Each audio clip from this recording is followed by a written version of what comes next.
I'm your guardian angel here in Korea, and I'm here to help you with everything you need to know about Korea. So, are you planning a trip to Korea? And you must have looked at the map of Seoul.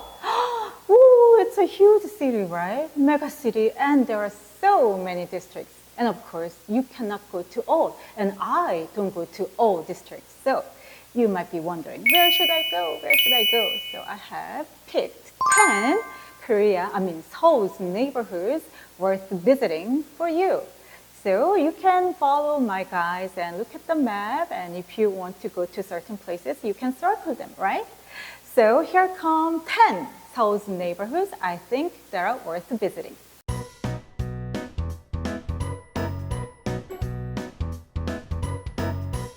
Number 1, Seongsu-dong.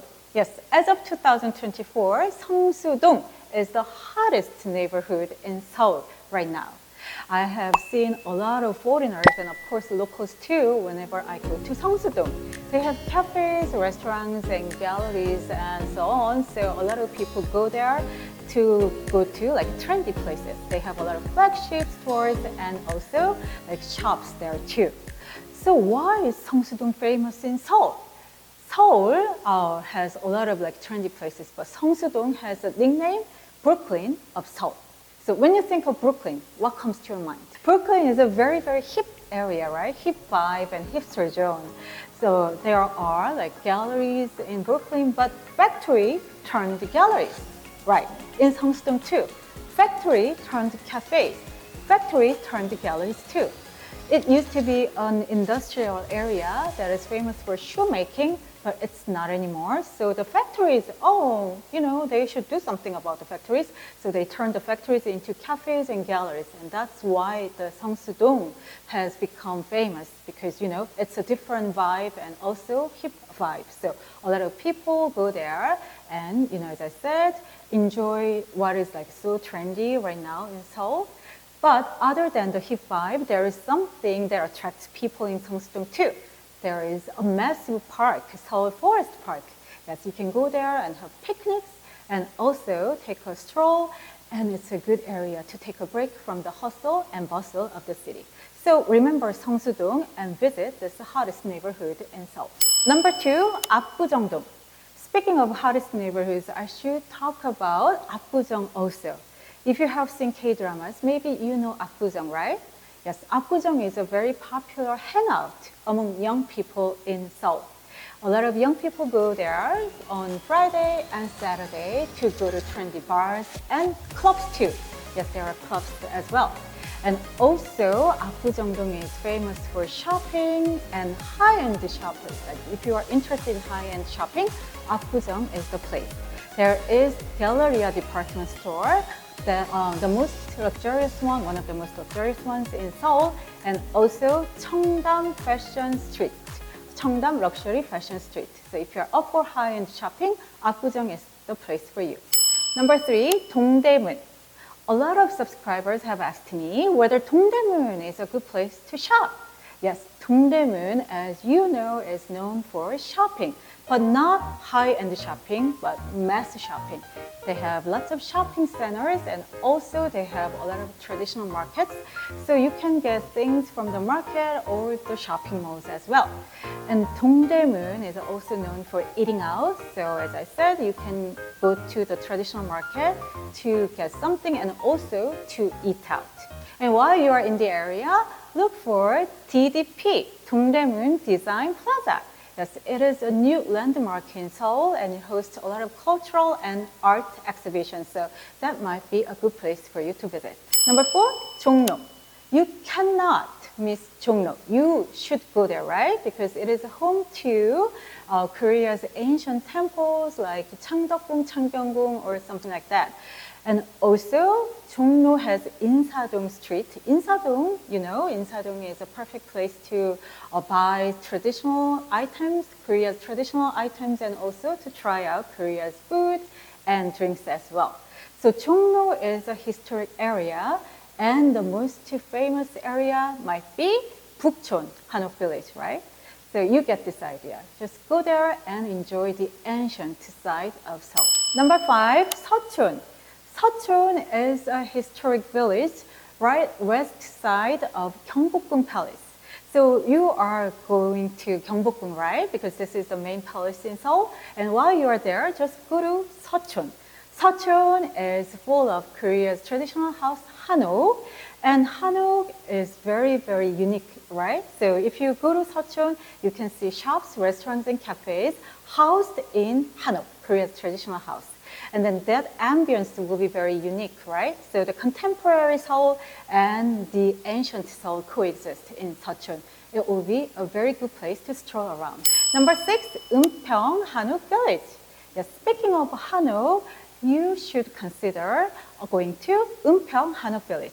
It's not in the center, but you can get there by public transportation, and there are about 150 Hanok too. Yes, it's a very scenic village, and you can see Seoul's famous mountain, Bukhansan. Bukhansan serves as the backdrop of the scenic village. So you have all the Hanok, all beautiful, and the beautiful mountains. So you can go to cafes that have an overlooking view of the two places, like the mountain and Hanok. Yes, it's very beautiful. So you can take pictures and you can stroll around, and while you're there, don't forget to go to Jingwansa as well. Jingwansa is a historic temple near the area. It's about 15 to 20 minutes if you walk from the village.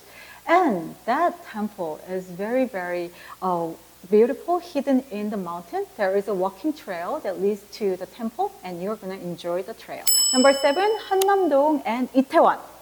If you're a fan of K-dramas, you should know Hannam-dong, right? A lot of rich people in K-dramas, they live in Hannam-dong.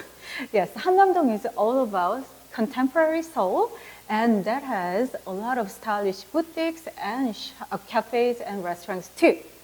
So it's a rich neighborhood. A lot of K-stars, like K-pop stars, they live there. So if you're lucky, maybe you can spot some of your favorite stars in Hannam-dong. And while you are in Hannam-dong, maybe you can walk to Itaewon too. Itaewon is only like 15 to 20 minutes by walk on foot. So if you go to Itaewon, yes, it's a vibrant area with lots of bars, cafes, and restaurants, and also clubs. So if you want to enjoy nightlife in Seoul, Itaewon would be a perfect place. Number 8, Hongdae. Named after Hongik University in the area, Hongdae is a popular local hangout, especially among young people. Yes, as you can imagine, yes, again, bars, cafes, and clubs and restaurants, of course, but it is named after Hongik University, as I said, and the university is famous for fine arts department. So you can see street art. And also, flea market is held every Saturday from March to November at Hongik Children's Park. So there are lots of things to do all the time, day and night. And also karaoke, if you are interested in karaoke, Hongdae is the place because they have a lot of karaoke, 노래방 in Hongdae. So there are lots of things to do in Hongdae. Number 9, Yeonnam-dong. Yeonnam-dong is right next to Hongdae. So if you go to Hongdae, you can go to Yeonnam-dong too.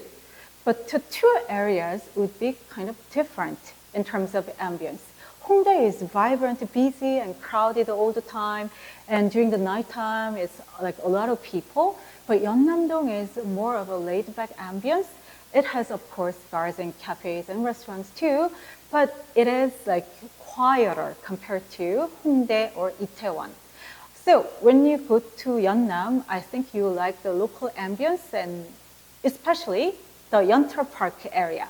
Yeonter Park is a park, but it's not a massive park. It's more of a lean park.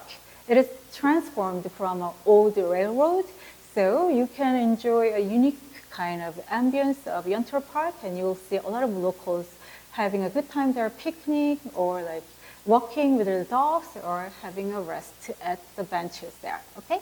Number 10, yes, last but not least is Jamsil. Do you know Jamsil? Do you know L Tower, Lotte Tower?